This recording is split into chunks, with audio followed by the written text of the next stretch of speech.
what is said here is that what is being spoken about is this jitni abadi utni haq kind of argument, right?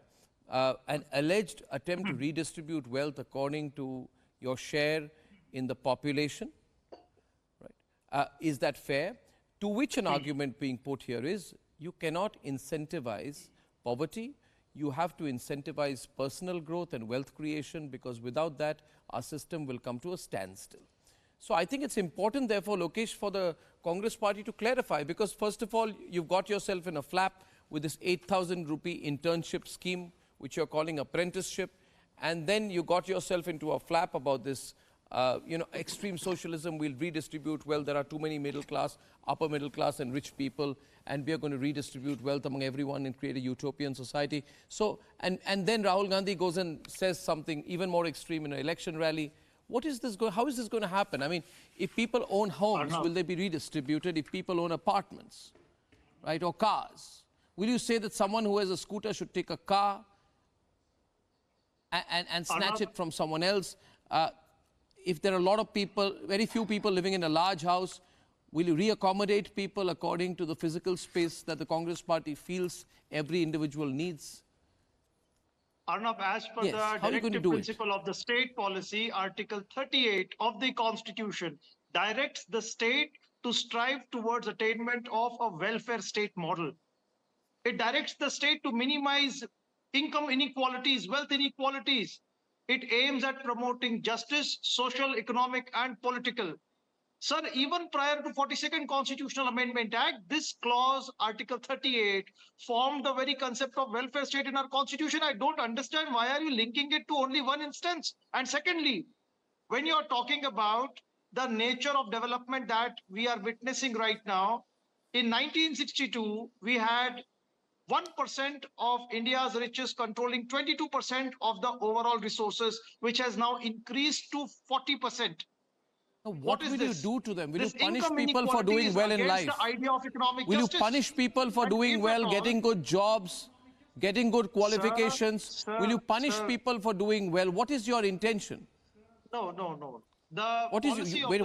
Explain what you mean by affirmative action. No. I have my suspicions. Suppose, 1 minute, Lokesh, give me a moment. Just give me a moment.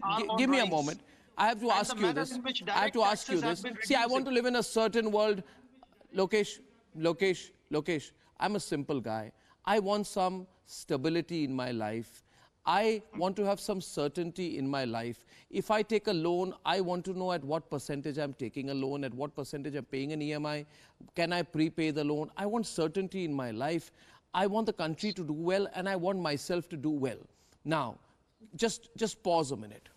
In a Congress-run world, what you're saying to me, the moment Congress will come to power or the Congress will lead a coalition government, you'll carry out this really tough socio-economic and caste census, and then you'll get the data of caste, subcaste, jati, janjati, and socio-economic conditions based on a fundamental premise of caste.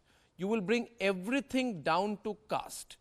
And then having brought everything down to caste, you will then come up with some very, very unpredictable model for affirmative action, which means you will look at Kishore Subramaniam and say, this is the caste that he belongs to, this is the money that he has, this is his net wealth, and we'll come up with some algorithm on the basis of which, if Kishore Subramaniam, being from a specific caste, has a certain amount of income and wealth, then he is to be penalized for doing well in life. No, Arnab, you've got the entire thing wrong. You will take caste everywhere, including into... Arnab, let me come in here. When we are talking about... Then why should Kishore Subramaniam work at all? Why should he not live on Manrega?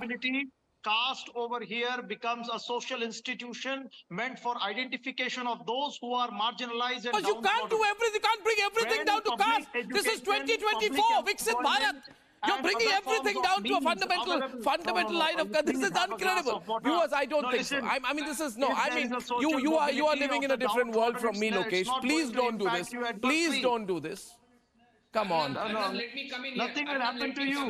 If at all the lower section of society mobilize themselves, get enough resources, realize the social mobility, nothing is going to go wrong with you.